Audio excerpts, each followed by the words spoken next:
Hi everybody, in today's video I'm going to teach you how to make your own homemade oatmeal raisin cookies. These are extra delicious. They are crispy with a little bit of chew to them, and the raisin flavor really is exemplified with the brown sugar and the honey that's in these cookies. I'm Stephanie from gatheredinthekitchen.com, where I share family-friendly recipes and easy DIYs for the home. Let's go ahead and get started making these cookies together.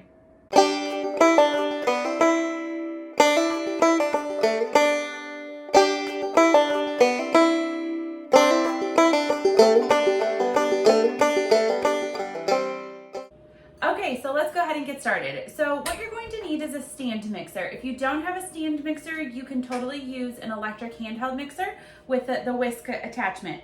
Now for this, I have two different attachments here. I have the whisk and I have the paddle.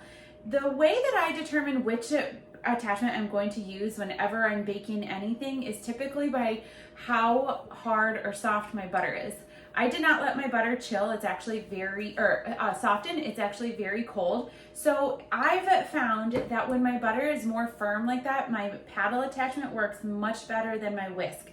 I do, however, have a replacement through KitchenAid whisk attachment for my mixer because my original one broke, probably because one, it is old. This is 17 years old and it's still going strong, but possibly with all of the years of baking, I probably mixed just too many things or something too strong, too hard for the whisk attachment. So one of the little rungs came like unsoldered basically.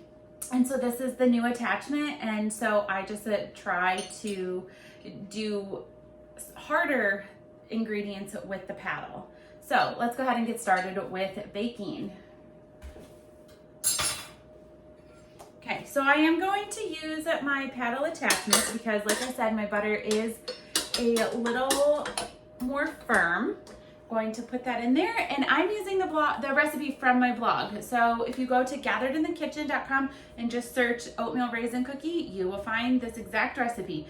So to go ahead and get started, now I'm a lazy baker, I will tell you this. So if you follow the blog exactly, I'm not lazy in there and I show you exactly how to do this step by step, but because this is the way I cook in real life, I'm going to always start with my more wet ingredients. So I'm going to go ahead and put my butter in my stand mixer. This requires 2 sticks of butter. Whenever I bake, really actually all of my cooking, I always use salted butter. It's just the preference I have. I don't think that my recipes turn out then overly salty, probably because I don't add a lot of salt later in the recipes. But this is just, I prefer salted butter. Just tastes better in my opinion.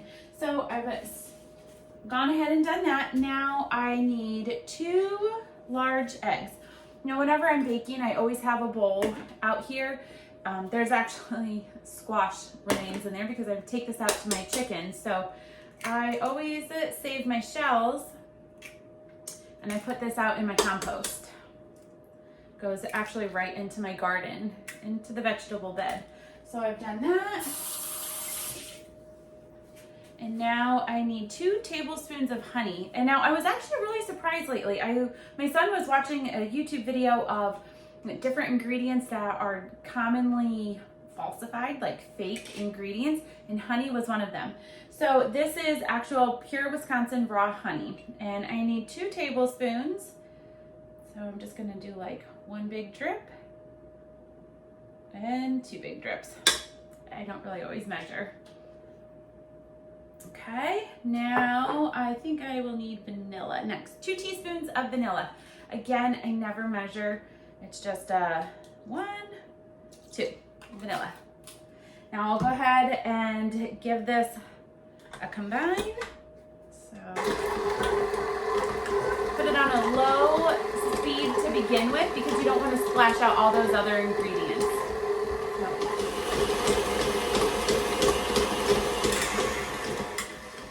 Okay, time for the dry ingredients. So first up, we're going to use 1 cup of oatmeal.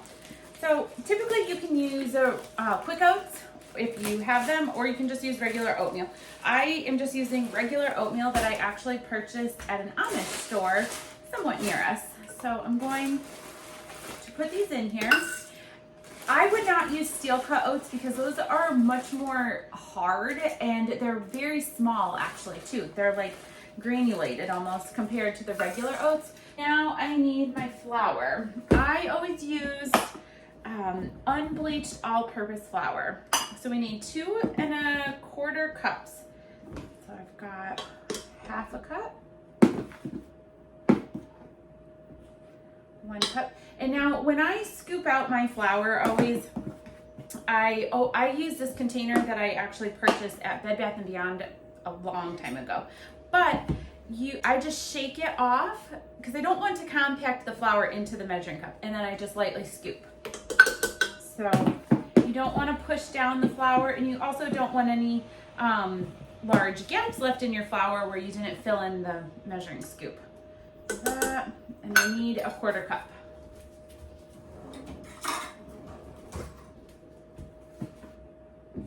Okay, and 1/4 cup.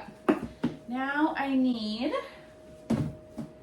use light brown sugar. So we need 1 cup. And the way that I do brown sugar is I scoop and I just press down, because you do typically firmly pack your brown sugar. That is an ingredient you do push down. So 1 cup. Pour it in. And then we need 1/4 teaspoon of salt. And for all of my cooking and baking, usually I do kosher salt. It just has a less chemically taste, a more natural taste to the salt rather than an iodized. So 1/4 teaspoon is just about a pinch, maybe a little more. So I do that, and then we need our baking soda, and you need 1/2 teaspoon of baking soda. There we go. And now we'll just turn this back on and give it a mix.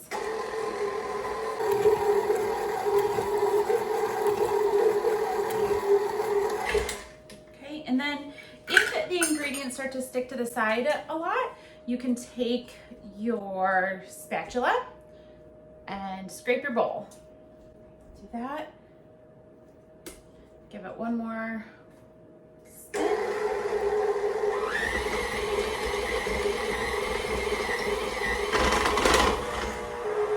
I always like to lower my mixing bowl while it's still spinning to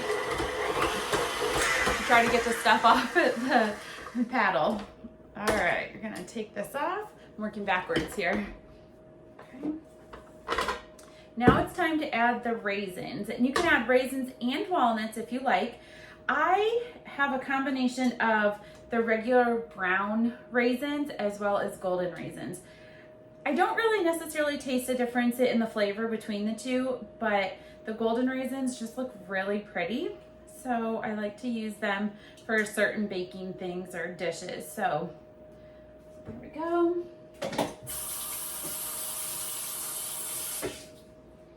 Now we will mix the raisins in by hand. And I'm not going to add walnuts today, just my kids, that's not their most favorite thing in cookies, so I will leave it out today for them.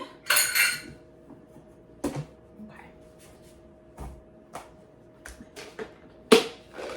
Now I have these sun-dried raisins. They are a little hard in the container, so I'm just gonna break them apart before throwing them in. And you can do about 8 ounces of raisins in this. So this container is 20 ounces, so, 1 cup of raisins, give or take a few.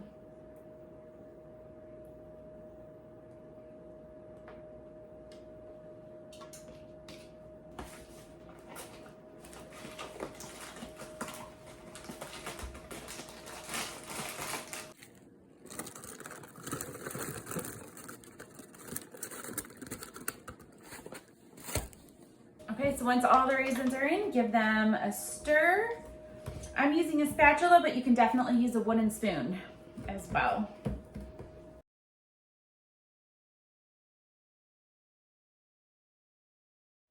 So before I ever bake my cookies, I always try a little bit of the dough. I always think that if the dough tastes good, the cookies will taste good. So, all right, I have a baking sheet here and a 1-inch cookie scoop or ice cream scoop. And I'm just going to fill it up with some dough and plop this on here.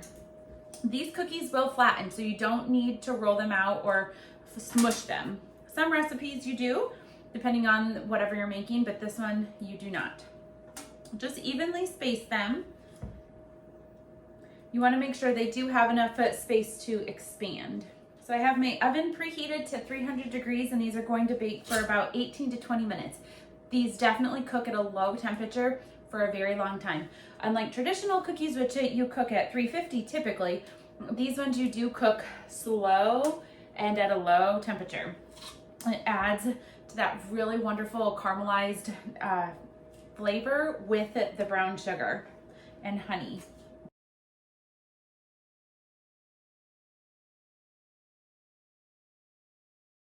All right, so these are ready to go in the oven. I baked my cookies for about 18 minutes. I started checking them around the 16-minute mark to make sure that they weren't browning too quickly. And so once I removed them, of course, everybody at my house ate them in no time at all. They absolutely love these cookies. You guys can head on over to the blog to get the printable recipe card at gatheredinthekitchen.com and just go to the search bar and type in oatmeal raisin and you'll find the recipe. For more delicious recipes, also head over to the blog, and thank you guys so much for watching, and be sure to like and subscribe. Have a great day. See you in the next video.